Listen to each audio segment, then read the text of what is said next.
podcast, where our mission is to educate and inspire and empower the residential cleaning industry. As a co-owner of the cleaning software and a proud owner of a cleaning service for the past 17 years, I'm here to share expert insights, stories, and strategies to help you take your cleaning business to the next level. We'll be bringing on experts, fellow industry leaders to share their experience and tips. Whether you are just starting out or looking to grow, this podcast is for you. Let's dive into the next episode. Hey. Let me figure out how to get this media off my screen, and are we ready? So we are finally live. Sorry, it took a little bit of a second for us to get on, but we're always happy to be here at the TCS podcast. I'm Holly Moore.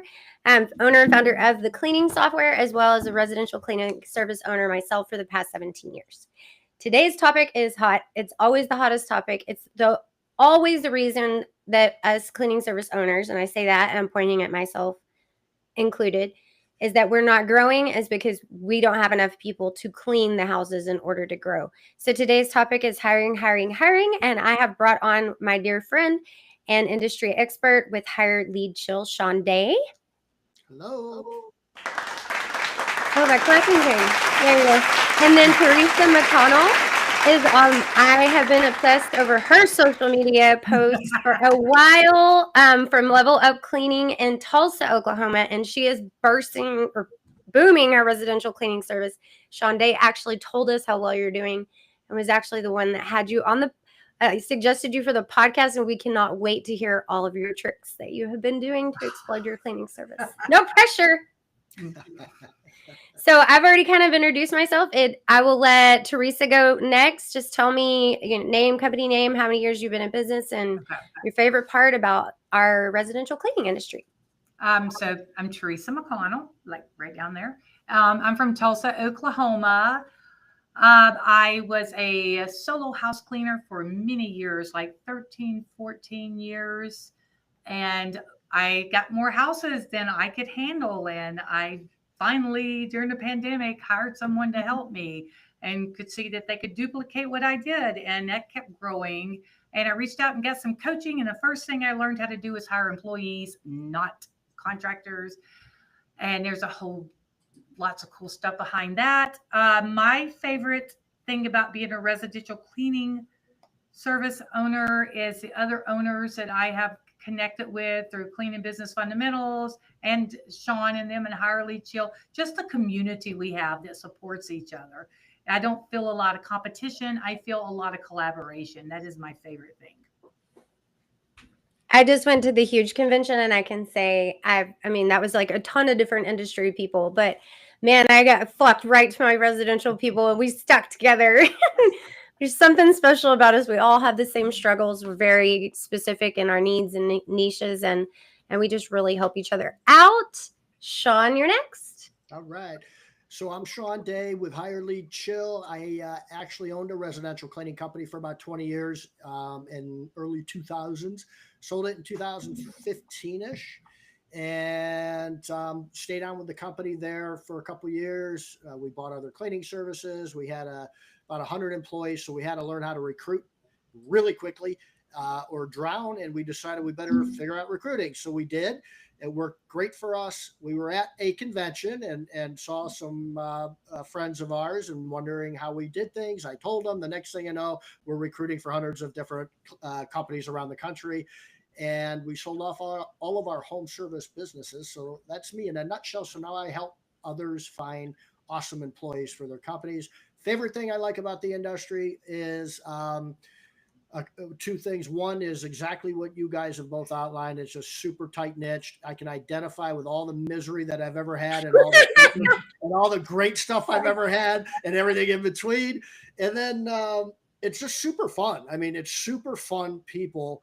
Almost everybody I meet is just a blast, and I love it. Amen. Well, I'm glad we're all here today. And the magical question everybody's asking or wanting to know is, how do you keep up with it? I know we have over 100. I'll tell my little kind of version of what I think I'm best at in the hiring process, we have over 150 cleaners, but I think what I'm the best at by doing, the reason why I've been able to get to that point is culture and retention and like family. I treat those employees 5 times better than I would treat a customer. I think we get so, I mean, not to say that I treat my customers poorly either, but and our culture is we're in a very employee centered culture. Like it is all about them. And not that we don't care about our customers, but I think if some of us are so centered on customers that if we would be as more focused on your employees and selling other employees to work for you and make it the cool place to work, or everybody wants to go to work at, or man, or if they leave, they come right back kind of place because you treat them that great. That is what has made me the key to success in our hiring, other than not me not doing it all alone, because obviously I am one person, but I have great managers that also shadow that exact same culture to everyone, all the way down to cleaners that I don't even know their names yet. It has been so shadowed down. So that is my giant expertise in the hiring aspect, is to keeping them. But you guys, I'm looking forward to hearing how you get them.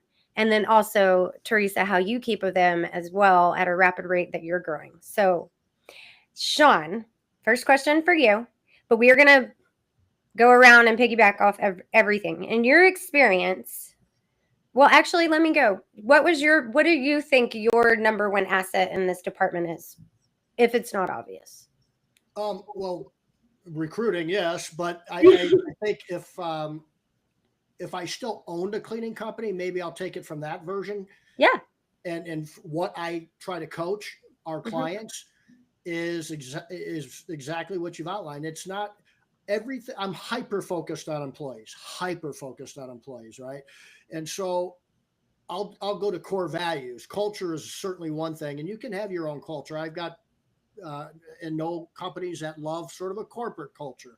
I've got one that we like to drink, hunt, and fish type of culture, so, and everything in between, and that's fine. But I think core values is something that we overlook a lot, and we just say, yeah, there's these certain core values. And I've been really pumped up on core values for about the last 8 months to a year, more than I've ever been, and how you can shape and use your core values to actually manage your employees. And everybody's on the same page. And and to your point, Holly, it's not, and one of them can be loyalty, for example, not to me, the owner, not even to our clients, not to my business, to each other. Yes. It's always in their lens, right? And I think that's the key that you hit on. I agree wholeheartedly with that. That's awesome. Huge. Faith Maldonado said, "Your first," and we all know Faith from CBF and PCS. The first customer is your employee. That's actually a really good point. So, Teresa, what do you consider your like hiring expert in this? What do you do to crush through that nobody else has figured out? Give me your secret. Everyone's figured it out. Obviously, I'm just piggybacking on what you and Sean are doing. I've got 12 employees now, and that's just absolutely insane to me when I used to be a solo cleaner. But it's all about core values. I learned that from Sean like immediately. I watched one of his videos where he was talking about the plow horses versus show horses, and it stuck and it clicked. I wanted to do when I brought my employees on, I wanted them to be able to support themselves, not with like a minimum wage job. And I wanted to love on them, but I didn't have the words for that. So if you look at Sean's core values and my core values are so close because I just fell in love with them, but they're super important. The employees are the number one thing. And then Debbie Sardone put the numbers behind it, what an employee brings in versus a client. It's just, everything here is employee focused, and it's the only way to grow is to keep bringing in employees. Yep. They are the number one source of revenue. The absolute number one source. Yes. Well, let's dive into some questions. This is going live, and we have several people watching. So y'all fire And ask questions away. Ask the hard ones. Like y'all been easy on me the last couple of podcasts. I want some funnies, some hard ones. Anything you be creative. So, Sean, let me ask you, in your experience, we might have kind of already covered this, but think of another one maybe. The biggest roadblock that cleaning businesses face in hiring right now, like to this point, to this So day. I'll give you an answer that might not be well versed, and we've heard it 1,000 times. And I just did spoke on this at an association thing last week or 2 weeks ago. And the very first thing I talk about is perception and ego. And I think that is the number one or two things that I see that gets in the way. Is I don't like the word mindset as much because I think it's overused a little bit today. So I like the word perception and I like the word ego. And what I mean by that is maybe we've been burned so many times, so many no-shows, so many, because we don't have our core values and our culture and our leadership in place. And we don't really know what that is. And that's a lot of companies out there. It's not something to feel bad about or guilty about. It's sort of the norm, to be honest with you, with all the business owners I talk to each day.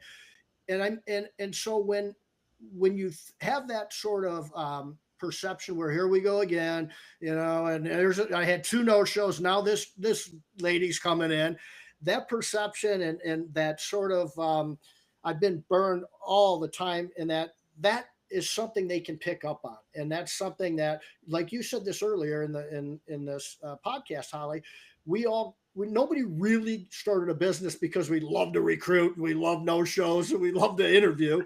We talk about revenue. We love documenting. It's our favorite. Right? Yeah, sure we do. Right? So we love to talk about revenue. We love to talk about marketing and how much we sold and those sort of things. We don't really get the big kicks out of recruiting. And so I think if you can change your perception in understanding that the biggest sale of your life is hiring one phenomenal employee that will go produce $75,000 or $80,000 a year for you, if you can just change that little bit of perception, that'll go a long way. That's the number one roadblock I see. That's a great answer. Like, I love that answer so much. I can't even I don't have the words to respond to that. That was perfect because there's so many people that have needed to hear that. Like, if you're having a problem with hiring, and you might be the problem.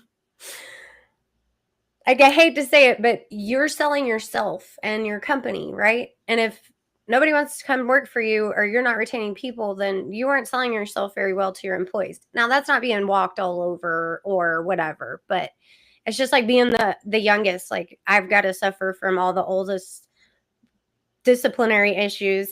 It's not fair, like walk in the fresh person, fresh start, fresh you, fresh company, fresh impression, and the employees are important. So, Teresa?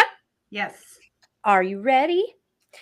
Sure. Okay. You have been you've been experiencing rapid growth. How are you keeping up with a hiring demand without sacrificing quality? And about how many are you hiring a month right now? Maybe every 2 months, or probably a month. You're probably over hiring because we have to do that. But how many are you hiring? And then how are you keeping up with the demand without sacrificing your quality? Okay, for starters, Holly, let me tell you a story about over hiring. It took me a minute to understand that and to get that and to get over the fear of that. I think a lot of cleaning businesses at my level or just below my level, that A player will sit down and you're like, oh my gosh, I can't put them on this schedule. I don't even have all my other people's schedules full. So once I got over that fear and felt what it felt like to be overhired, that's when things started changing for me. One of the things we do is we're always recruiting. And I can't say it like Sean does. I have a bench built. We're bringing in probably 2 a month, and we're fixing to hire another one. So this month it's going to be up to 3. So it looks like we're really overhired, but we're not. It's filling up so fast. I think the best thing we do, not sacrificing quality, is if that A player sits in my seat, whether I think I need them or not. You know what I mean by A player. That person that I know is the perfect fit. I'm going to hire them. I'm going to hire them and I'm going to throw some more money at marketing.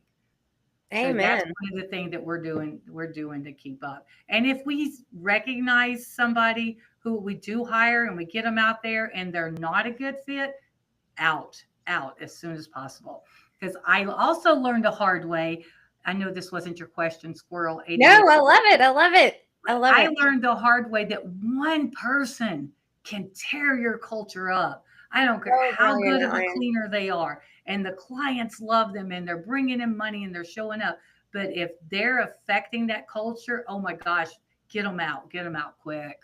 Yes, I don't like to use. Well, let me actually go back to a different analogy. You Okay. were like playing blackjack. It's like playing blackjack at the casino.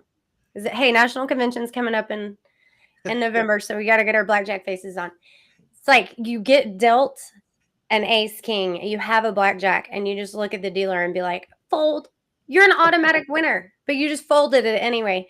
But then a crazy guy over here is going to stay on I don't know, a 12 against a 20, and you're just holding on to this 12 thinking maybe you'll win with it. No, you won't. Throw it away. Wait for your next blackjack. So that was just really cool that you just explained it that way. And there is a lot of people that hold on too long. Oh my gosh, I could probably count 10 people I held on to for probably more than that. I'm going to see the made some more people start firing up in the live. Way more than that. Holy. So how many, Teresa, how long do you hold on to those what is your process of the bad blackjack hand, or like when you're like, oh, I got to get rid of it. Like you can't just get rid of them, especially in some states with like hard, labor laws and stuff. Like what We're is in your Oklahoma. process and how do you get them out of there?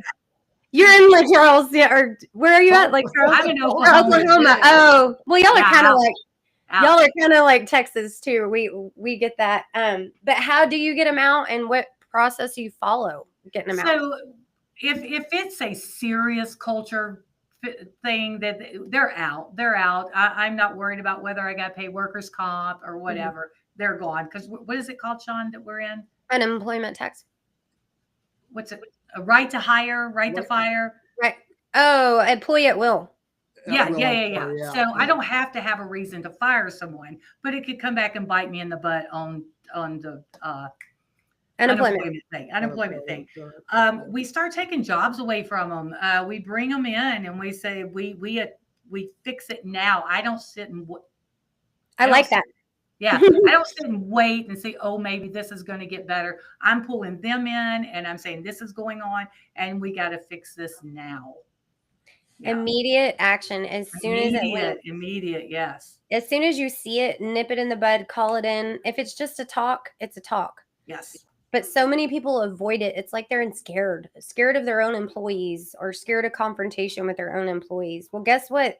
Just like kids, they smell things when they smell fear like a dog, and they're going to attack it. And so you have to be strong, consistent, and quick. And we have to also understand that not all people have worked for a company like this. So we genuinely care about employees, and we show if you are blowing a good opportunity here. If there's some coaching that can be involved, I'm all about that because I've already paid all this money to recruit this person, and they know it. If they can be coached, I will do it. But if they can't be coached, and it's out. Either way, you're talking to him immediately, and that's what's important. Positively, or maybe coaching them, positively coaching them up. Absolutely. Go ahead, Sean. Sure. One thing that I want to underscore that Teresa had mentioned, because I don't want to have people gloss over this, because I think it's one of the key elements on the employee side, and that is if you're able to build a bench of people that want to work for you, how much easier is it to get rid of somebody that you know you have to get rid of? We've all been in that horrible place where that C employee is ruining things. We're already short-staffed. We don't want to fire that person and be more short-staffed. When you've got a bench of people that you've not only screened but actually interviewed, and they want to work for you and have told you, I want this job, and you tell them, hey, we'll probably get you in, maybe not today, but 2 weeks from now, I think we're going to be able to pull you in.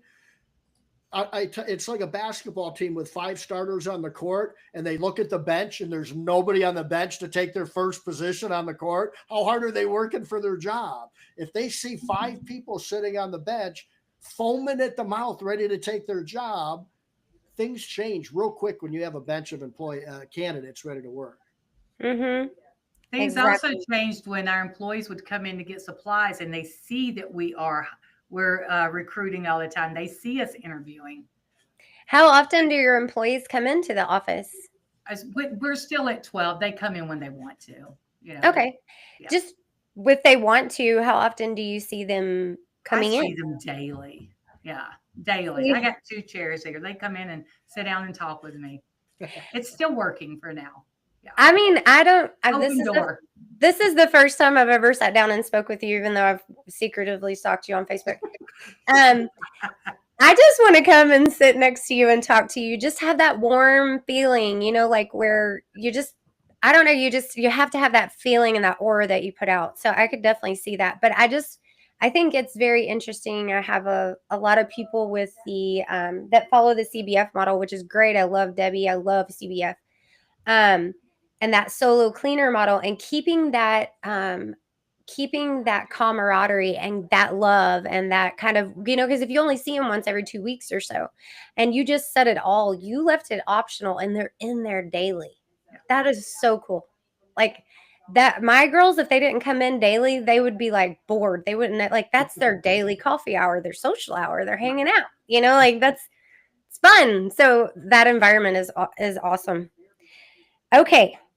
We're going back to Sean. Are we ready? Come on, Sean. Here's a hard one. So I'm trying to get, my biggest thing with the cleaning software is we've streamed through these podcasts that we have all the time, right? And they're always talking about the same old thing, the same old broad comments, right? So my whole thing is I want to get specific. I want to get like very useful ticks and tacks that you can actually apply rather than, broad things. So I'm reaching deep. In the last 12 to 18 months, what do people need to be more focused on in the hiring market that you've seen change that maybe people haven't adjusted to yet that's happened in the last 12 to 18 months? So I can tell you the labor market has gotten pretty tight for a number of reasons. So I don't want to waste a lot of time. There's a lot of reasons for that. So I don't want to take much of that time. So what do you do when the labor market gets tight? One of the things I see often is it's that marketing. I'll spend $1,000, $3,000, $5,000 on marketing, no problem, because I want revenue. But if I look at business owners and I'll say, you'll need to spend like probably $500 or $1,000 for employees. They look at me like I got 3 heads, like I'm crazy, like I'm absolutely crazy.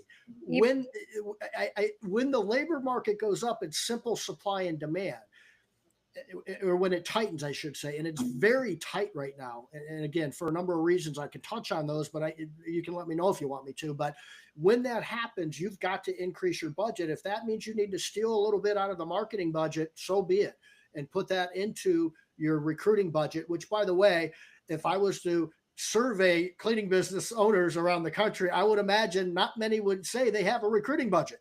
And so that's a big difference.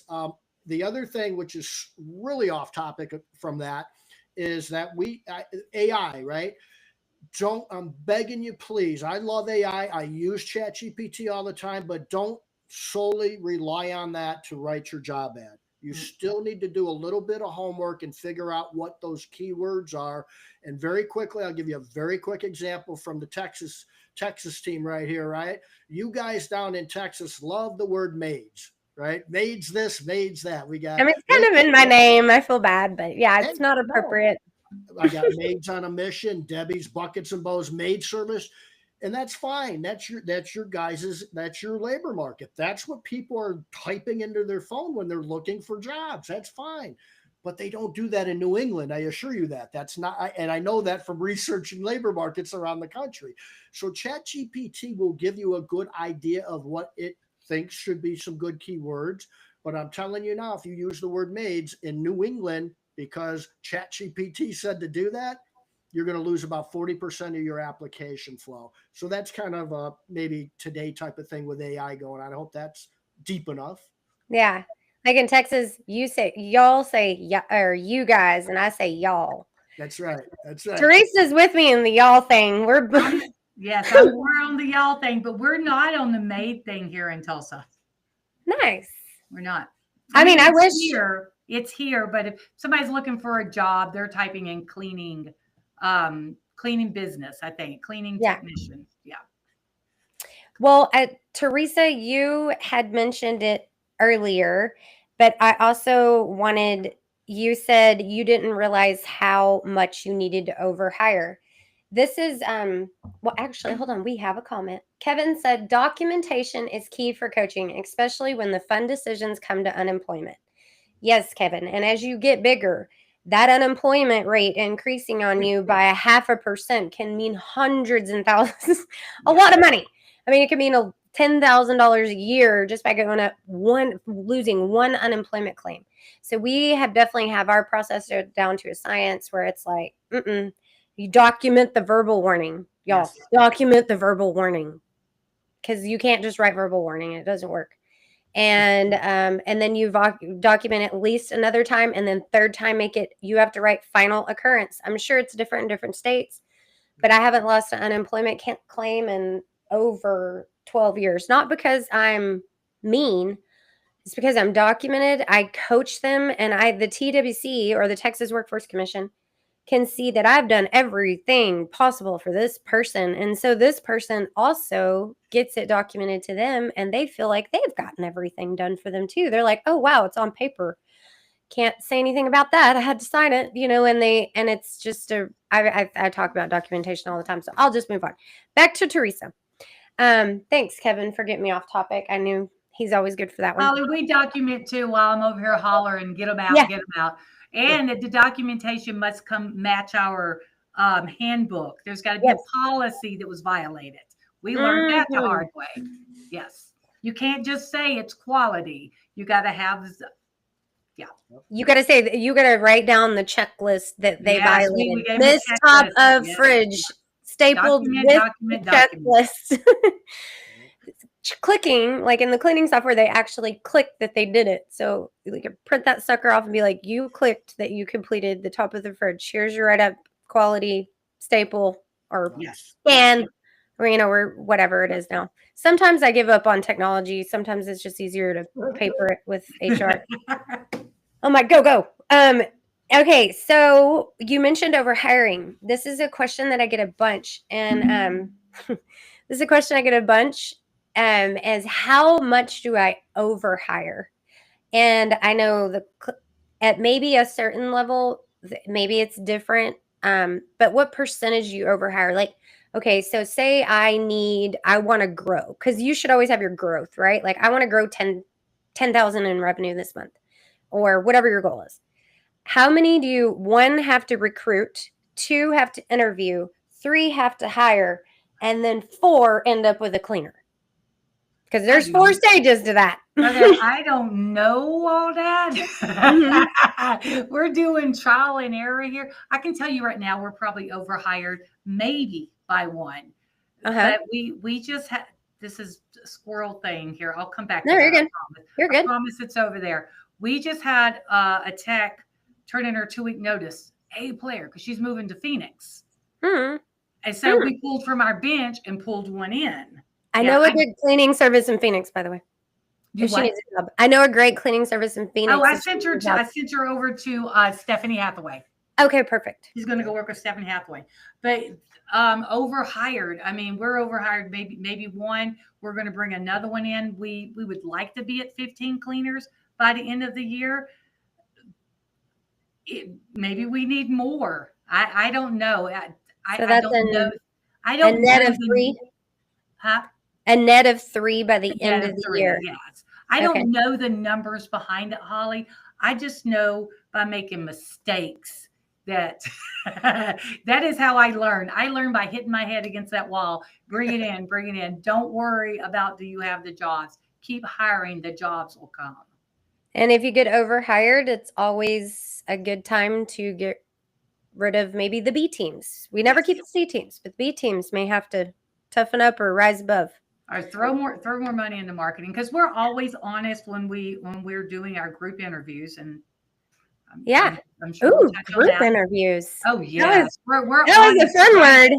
We're honest right there in our group interviews, and we're talking about our core values. This is what a good day looks like. This is what a challenging day looks like. And this is what your schedule is going to look like until we get you built. We've got to build you physically. We've got to get you clients in. It could be a minute before we get you that full-time schedule, but be patient with us and we got you. So I just we're want to go to overhired. work for you right now. Huh? I want to go to work for you right now. we're honest that it's going to take a minute. So to Yeah. be overhired, we can get them one job a day. They know that that's coming. So what do you think about group interviews versus individuals? Does Oh it my work gosh, better for you? I love group interviews. We're interviewing from the minute they walk in the door. And when they sit down, we're talking to them. The people that are going to align with our core values, which are the most important, they have a tendency to lean in when we start talking about ownership and accountability, and that we serve cancer patients. And the ones that aren't buying in, they're kind of set back, they're flipping through papers, they're not making eye contact. We let them talk, see how they interact in front of people. It's a fantastic thing. What we do after the group interviews, I think they last maybe about 10, 15. No, I don't know if they're that long. We take them in and do a one-on-one if they're still interested after the group interview, and we sit down and one-on-one with them, and we know who we want from that group interview. That's awesome. I love the group interview. So let me ask you this. Do you have that group interview like twice a week, or you just kind of like... We're doing it on Mondays and Wednesdays right now, and we're probably going to have to pick up and start doing it on Friday to keep up with the growth. Really, let's go. I call that more dots in TCS land. TCS users, I know y'all are out there going screaming, get more dots. More dots in the TCS is more houses. And as long I as learned the group interview from Sean and Dan Plata. You should watch it. Where is Dan? Dan Plata does in a group interview. It's like, oh, I want to go work for Dan. Dan and Sean are some of my favorite people when they're my favorite. Yep. When we're vendors together, I'm like, yes, this is awesome. I love hanging out with them. Yeah. Nikki's my favorite. Yeah, Nikki's awesome. Yeah. And Libby. Gotta love Libby. Yes. I learned so much from Libby. I did, yes. And again, that's the collaboration. You don't see Sean and Libby banging heads. They're both offering a great service. Exactly. Sean and Libby have taught me so much about in the industry and who I want to model after as a vendor or as a provider, and definitely not competitors. We work together to provide the best thing for everybody, because Sean's method may work for some people and Libby's method may work for other people's. Yes. But I saw Sean, like, he was sitting there and got excited on group interviews and then he was like, I didn't know if it was like a father gleam or what it was, but he was just all on. He was like, I'm so proud. It was like watching Teresa blossom. So I thought it was just really cool. I'm assuming Teresa is your client and she uses Hire Lead Chill. So tell me, like, with Hire Lead Chill, what do you get tell me about the whole recruiting thing? Because and some of you guys may be old school like me, and I know you're probably thinking, how in the heck did you ever do that? I have never used a recruiting service, not yet. I've thought about it a couple of times. But we've always been from I got to a certain level at a certain really good time in the economy. And I was really lucky to get that 40 or 50 base. And then I traditionally grew it like friends and families and paying the girls the $500 referral fee to referral their friends and family. So I kind of like came at a different time, like way long ago, and had my base really built up and just in a really good metropolitan area where there's a lot to choose from. But I understand not everybody's like me. I am saying, when I say 150 employees, I am lucky as a duck. Like, I know how hard that is. And are we just the right areas, the right time, the right luck, the right heart, God, everything worked out. Yep. So tell me about the recruiting process besides from an organic, and do you encourage organic or not encourage organic? And then what would you bring to an organic process if somebody isn't already using a recruiting, or what makes you different? So what makes us different is I'll give you our elevator pitch. Okay. We want to be your full-time recruiting department. That's how I view our job. Our vision statement, I should know it by heart, but it's something like we want to match outstanding employees with outstanding companies and and help our clients solve their employee problems. So it's more than just here's a good hire, go hire them, go interview them, and good luck. We want to be your full-time recruiting department. So we're going to research your labor market for those keywords and some things like that. And then we're going to come back with a budget. What should you be boosting? What are your hiring? What are you trying to execute on? What are your hiring goals? And that's going to be different from your labor market to labor market. Some are super competitive, some aren't. So that budget changes depending on your company, your hiring needs, your labor market competitiveness, and so on. So that's sort of where we start. We start like, I want to understand your business as though I own a business in your labor market. And then we can go from there. We'll create your job ad. We research the keywords, all that type of thing. You'll never have to go on Indeed again. So that's another part of it. We're your full-time recruiting department. That's really makes us different than a lot of other recruiting agencies out there. And we're not a staffing company. We're not a temp agency. We're literally just adding you on to what we already know works. And so it's more like a marketing agency for recruiting is really an easy way to kind of look at it. You pay us a little bit of money each month. We're going to handle everything for you. But I take it a step further, and we were the first ones to come up with that business model pre-COVID. It was back in 2015, 2016. Now there's others that are copying it. But we still hold hard and true that we are not a software company where others will say we're a software company. I don't have any interest in being a software company. I want to be a people company. Oh, it's so easy. Just make it do that. Just Sure make it do that. Developers are great, right? Actually, mine are really great, but yeah. You're lucky. You're lucky. But that's us in a nutshell. And we're going to help. We're going to train you how to and coach you how to interview. And I love the group interview. That's like a revolutionary way to interview. And I can. Anybody that wants to talk to me about that, I won't charge you a cent. I'll give you my time, and we'll group interview like you wouldn't believe. It's by far the best way to interview in my view. I mean, I don't know. I would say I fall under peer pressure, but I'm competitive is what I meant, not peer pressure. So if I'm in a group of people and we're all competing for the same job, I am like, we're on this, like from the very beginning. And then creating that competitive environment going on, Teresa, like not competitive, but like competitive to do the best quality, not against each other, but you're always striving to do better. And so that's immediately just setting the tone in that group interview. That's the cool. I was like, oh my gosh, she just said group interview. I'm like texting Caitlin right now. Is she watching group interviews? So, when we're kind of winding down out of time, but we'll go over a little bit. Do you mind Shell? Tell her I'm going to be 5 minutes late. Thank you. Okay. So non-negotiables, what is one of the questions? I'll edit that out after the live. So what is your non-negotiable that, like, if you hear it during an interview or during a phone call or maybe in the first week of work that you're like, you're gone, because I wish I would have found mine about 10 years earlier than I did. So I'll let you go first. Mine is that it's so awesome that you've come so far and started this cleaning business. I would love to do the same thing.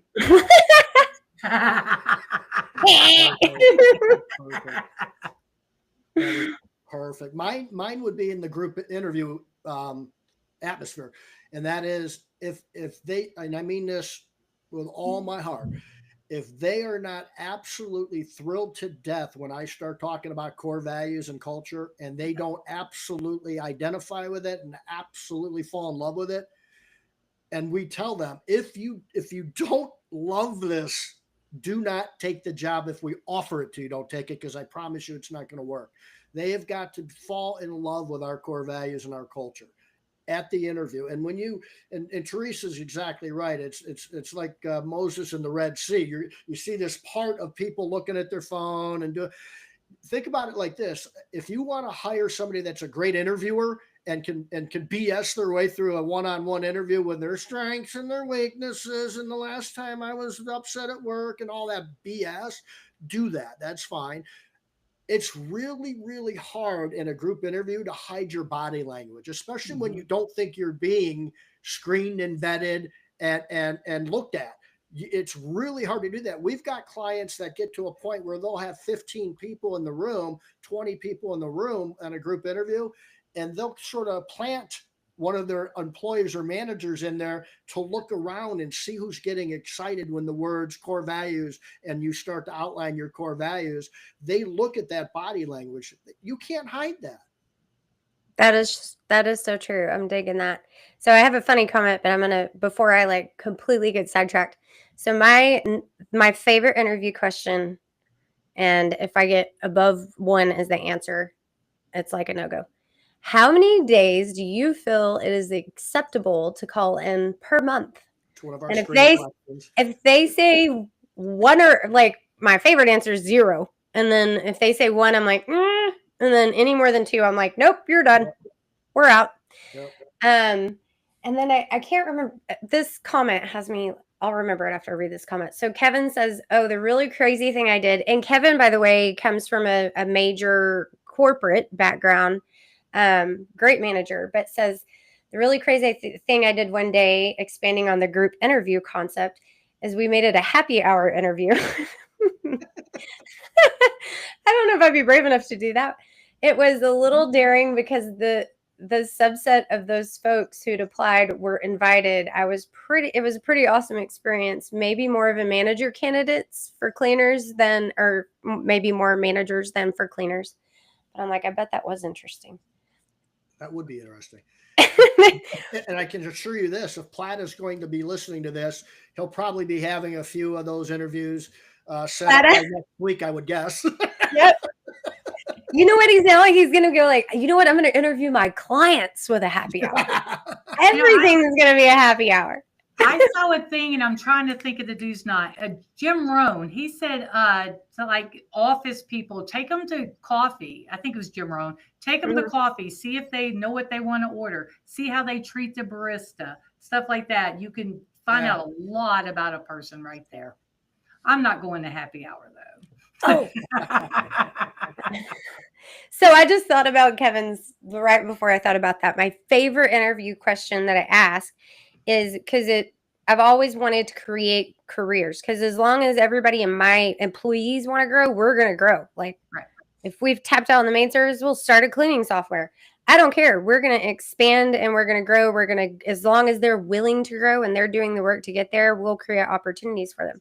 So with a cleaner, my favorite thing is when I said, if you had the opportunity to become management and like maybe you had to clean for a couple of years, is that something you would be interested in? And when I hear them say yes, I'm like, ding, like green light, because that's how you crawl yourself out of your business. Maybe not at, 5 or 10, but definitely when you're starting to get around 20 and 25 and 30, that's really where you start to find your managers, because it is so hard to just retrain everything we did. Because like Teresa was saying, how do you learn? You go bang your head on the wall and you make mistakes.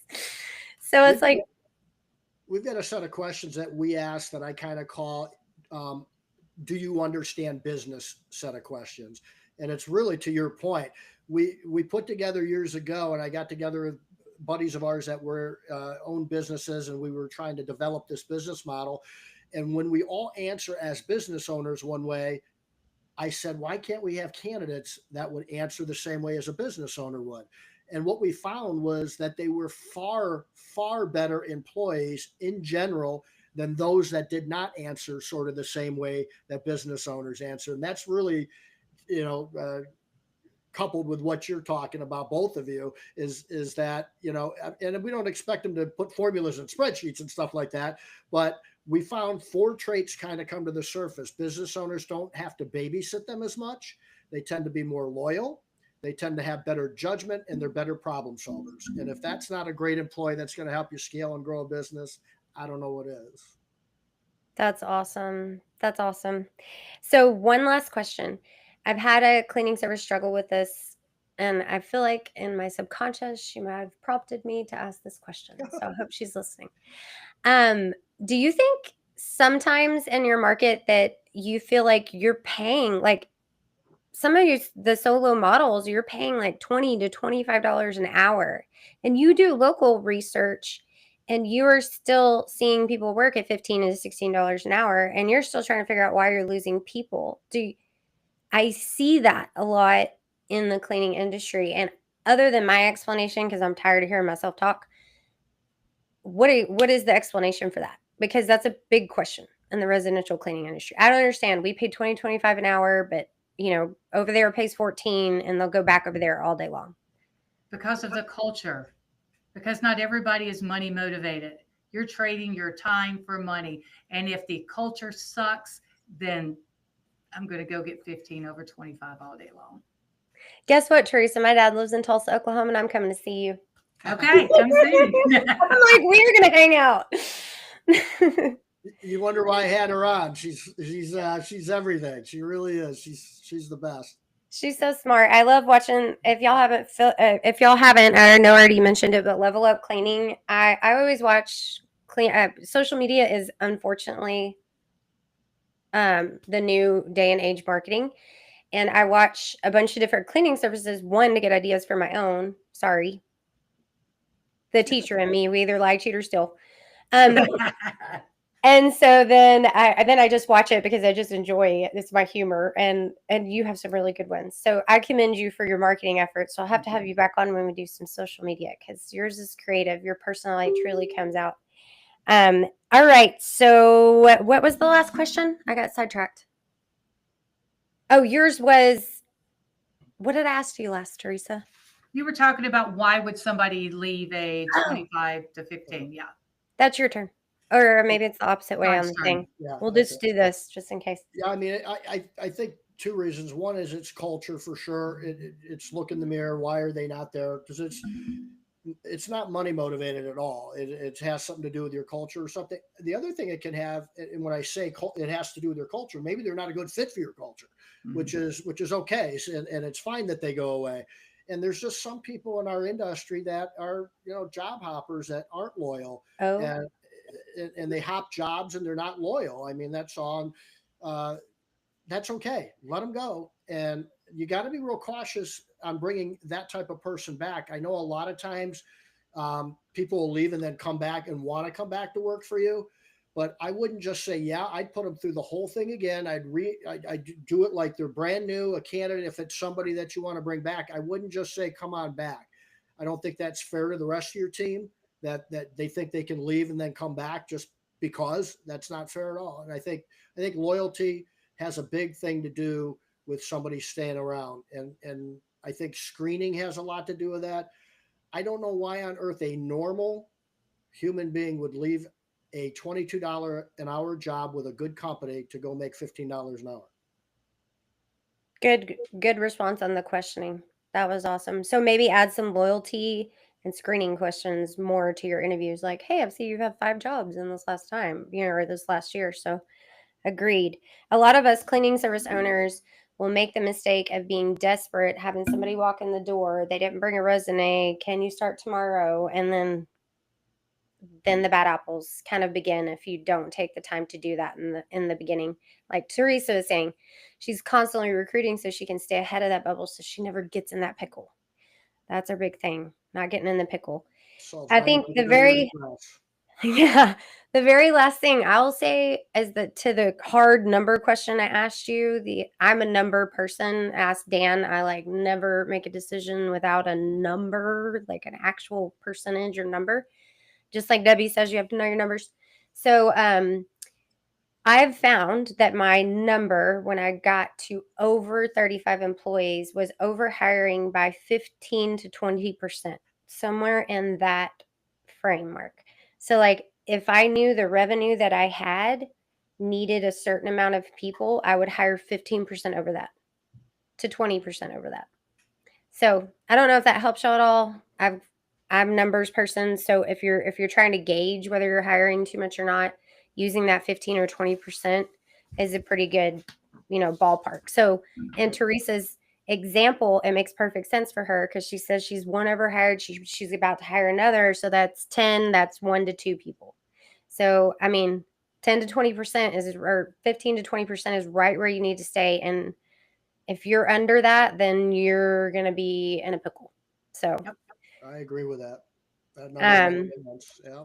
well, guys, I thank you so much. Again, the cleaning software is here to educate and empower the cleaning industry. We're residential cleaning service owners ourselves. We have a demo special going on right now. If you demo before September 5th, you get a chance to be in a drawing for a $200 Amazon card. So if you guys know anybody or you're watching this podcast, feel free to demo with us. I just extended it to September 5th because I had COVID for like a week. Did y'all know COVID was still a thing? Yes. Oh my gosh, it hit me. It hit me last Monday like a freight train, and I was like, I do not have time for this. I have not gotten it yet. Oh, well, bye COVID and bye residential cleaning service owners. And you guys stay on. It's got to finish downloading. I appreciate your time. We'll see you guys later. Y'all don't hang up. Okay. And then pause a minute because